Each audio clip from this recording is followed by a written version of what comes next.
What up? Let's go. Yeah, I'm from that dirty south, baby, and I'm feeling alright now. Hey, baby, how you doing? Yeah, I'm from the south. Coming to you live from the heart of Atlanta, getting ready to bring you another episode of Everywhere Like Air on ATL Indy TV. Yo, what up? It's your boy Chevy Woods, and you're tuned in to ATL Indy TV. For the people tuning in to Everywhere Like Air right now, what would you tell them about Chevy Woods? I'm a hard worker.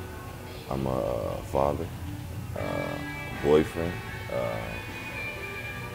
an artist, a musician, entertainer, performer, all of those things. That's who I am at this point right now in my life. Okay, that's what's up. So let's back up a little bit, Chevy. So you're from Pittsburgh, Right. Born and raised? Right. Okay, so how was it in Pittsburgh growing up Steel City? What was it like? It was cool. Before I got, of age, which meaning like 18 to, like 18 years old, I was like, I was playing sports a lot. Playing football a lot, playing basketball a lot, every day. You know what I mean? Went to school for it. Let's touch on that real quick. So you went high school, you played in high school Right. as well as college? Yep. Okay, so how long were you in school and college? A year. Okay, so how'd that work out? It just wasn't for me. You know what I mean? I came in on academic probation, so they assign you like a certain coach to watch over you, like it was like a supervisor. And the dude that I had was just an asshole. You know what I mean? So like it really like turned me off from, trying to pursue playing football if I had to go through being around him every day. So it didn't even really necessarily have anything to do with me, which I should have had the willpower to say, what he thinks. I'm gonna still do it anyway. Right. But I was still a teenager, so I was like, still on the kid situation, like, oh man, So it wasn't serious at the time, but it was something important to have, to even be in school. Right. College. Well, like I did it like personally for my mom. Right. You know what I mean? It wasn't even for me. It was because, there was a lot of things going on in the hood that she didn't want me to get into. Right. So I was just like, yo, I could take this year to try to go, to school and get away from that. So like the Fresh Prince, he sent you out to Yep. Yep. That's what's up. Ship them out. All right, so let's talk about how you got started in music. So when did you start with your music career? I started actually taking it serious after college. I was like 21, 22. The dudes in my neighborhood were like, they were doing music, but it wasn't nothing official.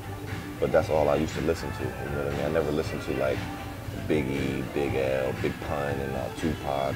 Like I didn't listen to that. I listened to the hood shit, you know what I mean? So that's what turned me on to music around that time.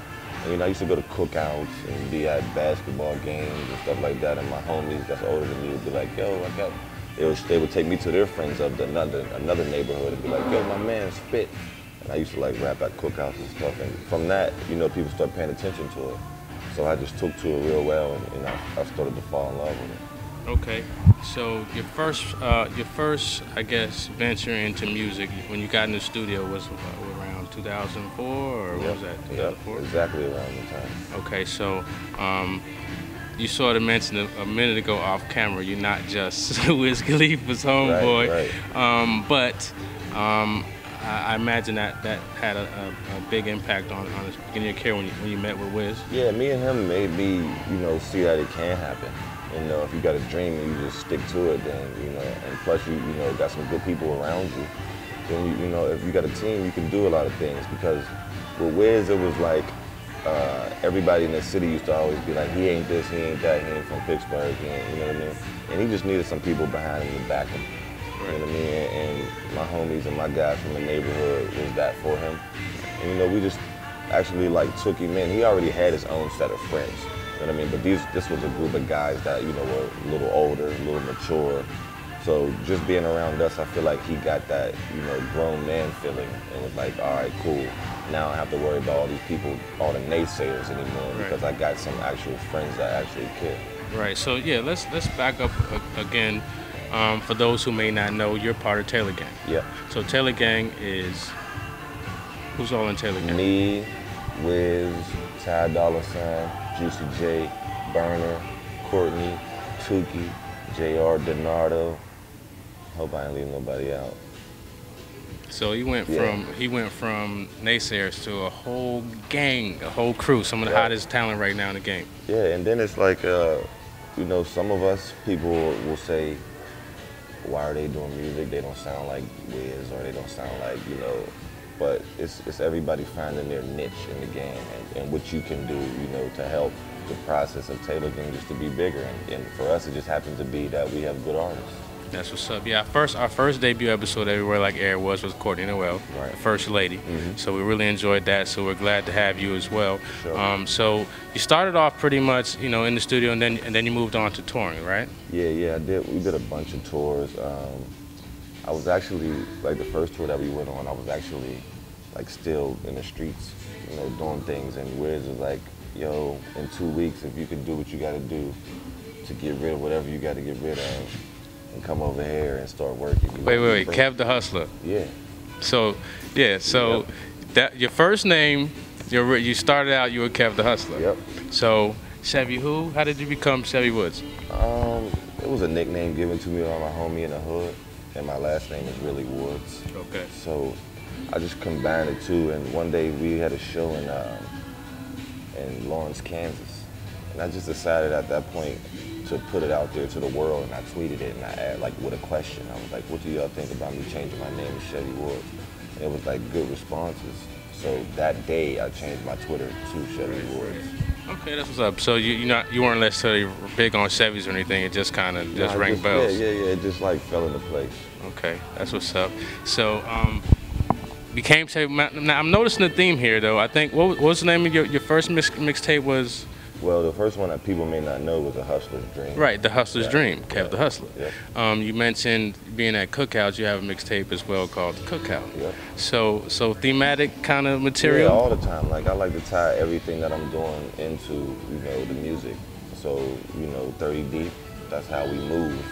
So why not name it 30 Deep? You know what I mean? I'm probably not, 30 of them. Yeah, I don't have to go way out of the box to do things, you know what I mean? I'm more like, keep it home and organic, and, you know, not generic, but organic is more the word.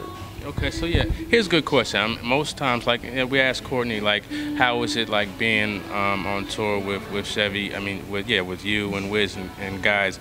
But how are you able to maintain your own identity, given, as you said, you know, you're not just Wiz Khalifa's homeboy. You are a talented artist in your own right. So how have you been able to kind of address that, I guess, as much as it is probably an advantage, right. At times probably people really wonder, who is Chevy Woods? Well, I just think, like, you know, you're going to work as hard as your boss work, I feel like.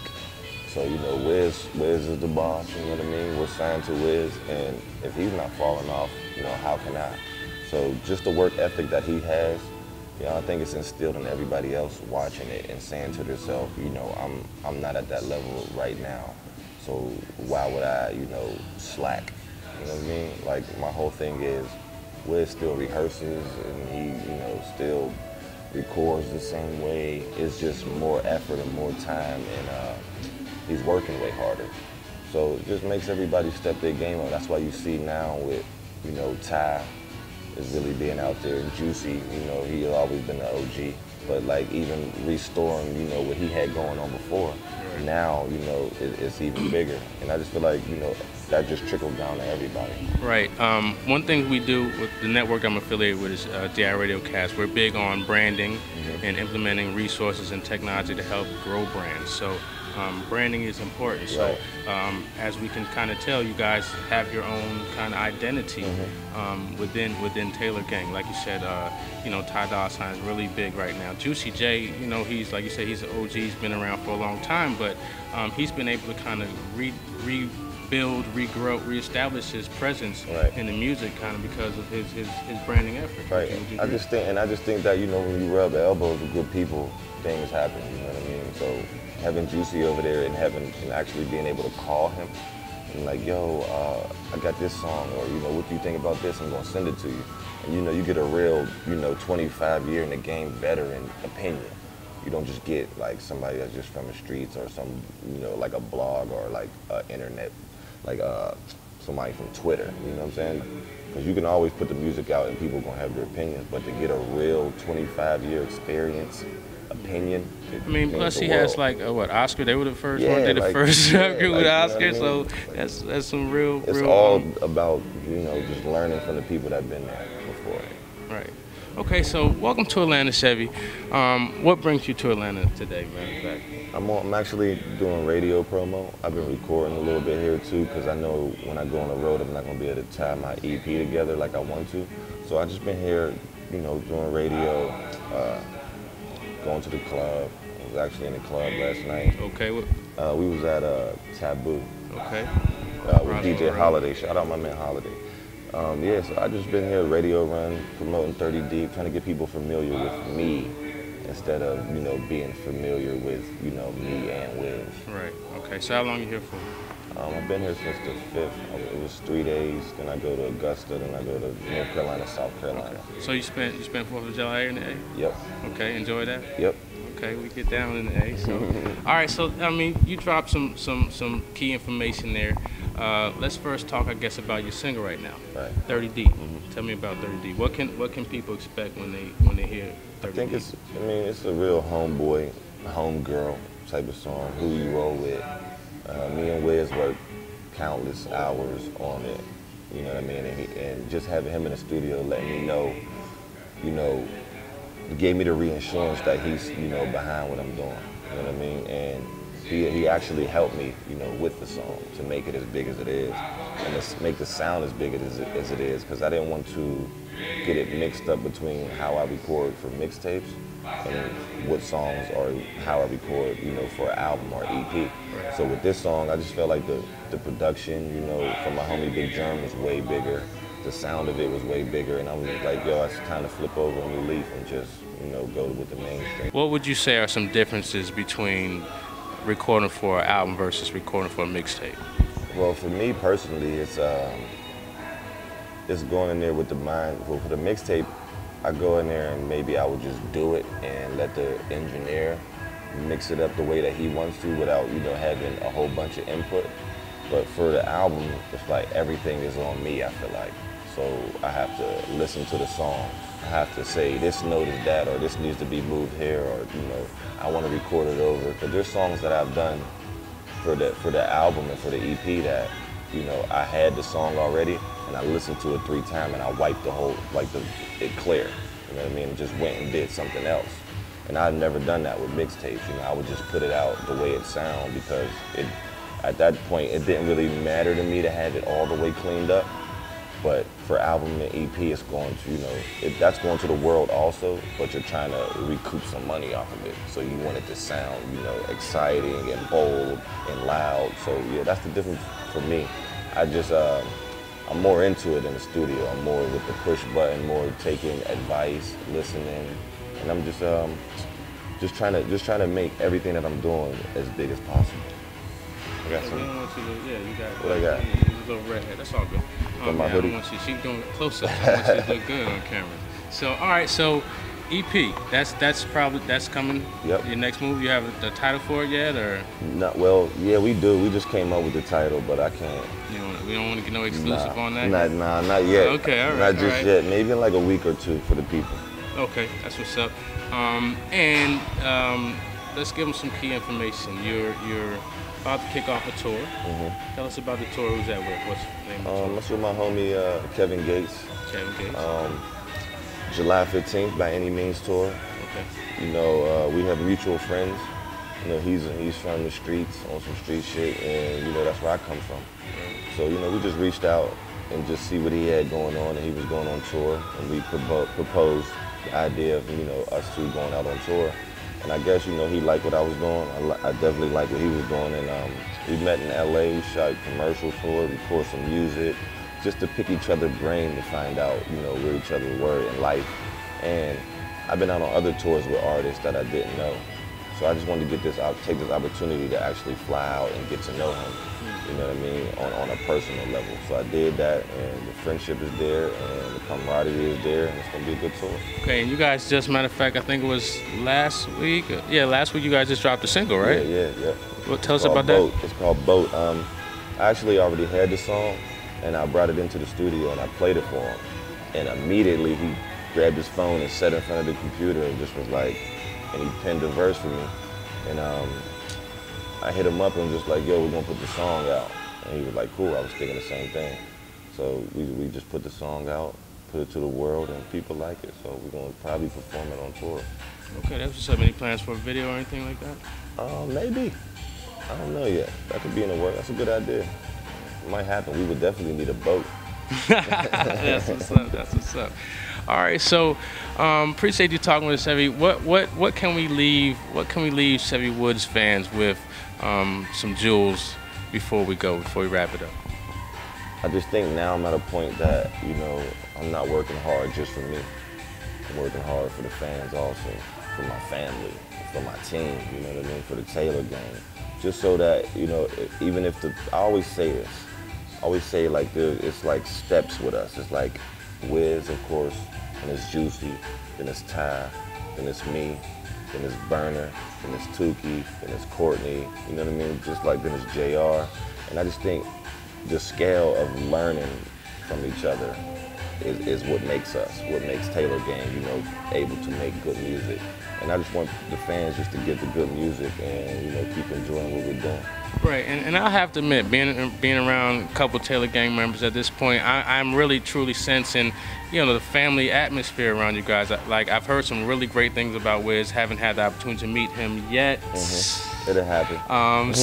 But hopefully we'll get Wiz on ATL Indy TV. But I do kind of like having a renewed sense of respect for him as an artist, because I can see from you guys I guess the tutelage that he's been delivering to you guys. Right, that's how it is, man. You know, him being a young guy, you know what I mean, is still, you know, that's still willing to teach, still willing to let you learn from him. Because, you know, artists can be standoffish and not give you no jewels.